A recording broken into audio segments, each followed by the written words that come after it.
Good morning, everybody. Happy Thursday. We have an amazing show today. I know I say that every day, but Crystal, what do we have? It's the truth, and it's certainly the truth today. We have more of our exclusive interview with Tulsi Gabbard. She made some comments about Elizabeth Warren as commander-in-chief that I think are going to raise some eyebrows and capture some people's attention. We also have interviews with two congressmen, one on the right, one on the left, to talk about impeachment and other things, and new polls showing UBI rising in popularity. We will talk about that and so much more today on Rising.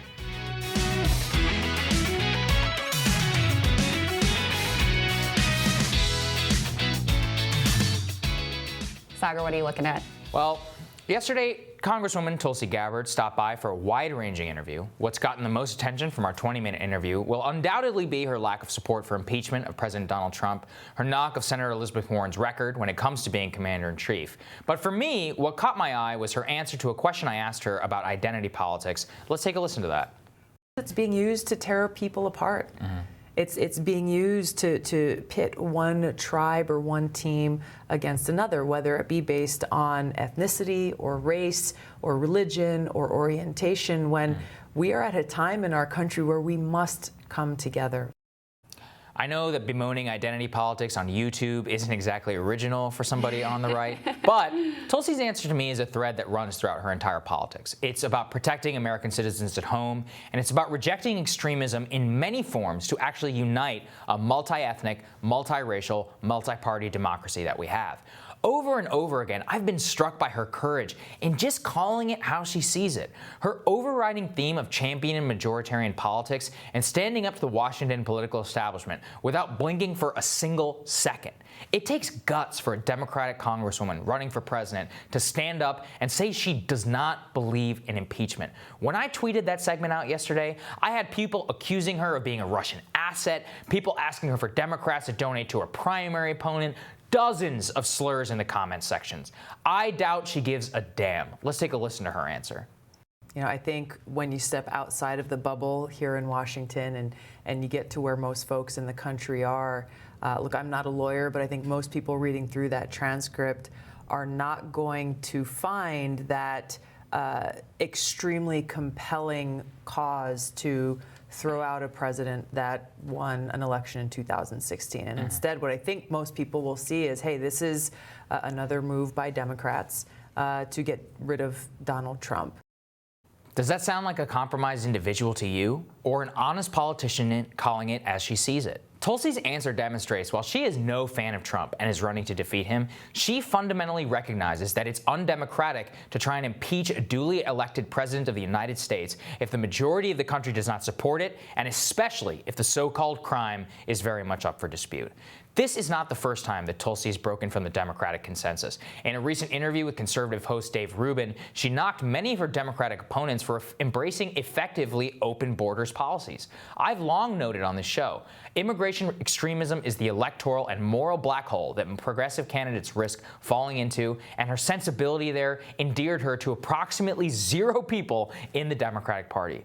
The thread that continues to run through Tulsi's politics is one of majoritarian consensus, that war should be considered only as an absolute last resort, and that is a concept from politics that was lost long ago. I champion anyone who is trying to bring it back. She reminds me of Andrew Yang in some ways. I have never met 2 other people running for office who are just so open and honest about what they actually believe. For a long time, I confess, I was not a fan of Tulsi Gabbard. I was appalled when she met with Bashar al-Assad in the middle of the Syrian civil war. At the time, I was a foreign policy reporter chronicling the daily death toll in Syria. I wasn't really able to think about the bigger picture of American involvement in the region, and unlike her, I never served in uniform. I was very critical of her at the time.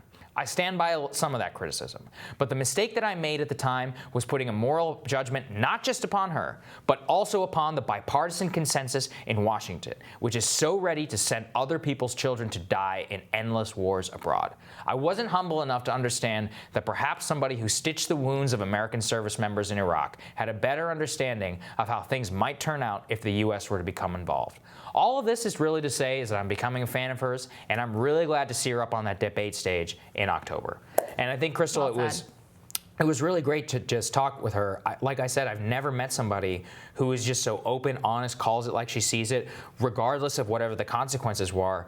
I mean, that is just something that, it reminds me that what runs through our politics is just something of unity. And that's not something that I see from so much of the demonizing of the other sides. And it's just very refreshing. That's what I talked about earlier with Andrew Yang, and just the relentless positivity. I mean, there are pieces that I don't agree with, right? Yeah. I don't think we share the same immigration view. I cannot help but freaking admire the courage. Yeah, because she does. And people have such a hard time wrapping their head around her. That's why they're like, oh, she's a Russian plant or whatever crazy nonsense they've spun up about her.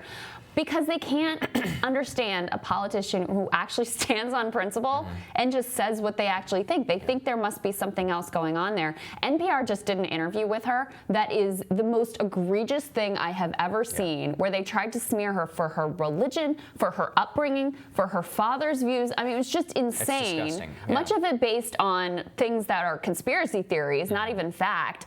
But this is the typical treatment that she gets in the media because she is so challenging to the mindset here and the sort of bipartisan I'm consensus. increasingly convinced she is one of the most maligned people in Washington, the most unfairly maligned people in Washington that I have ever seen, and I feel terrible about it. Agreed.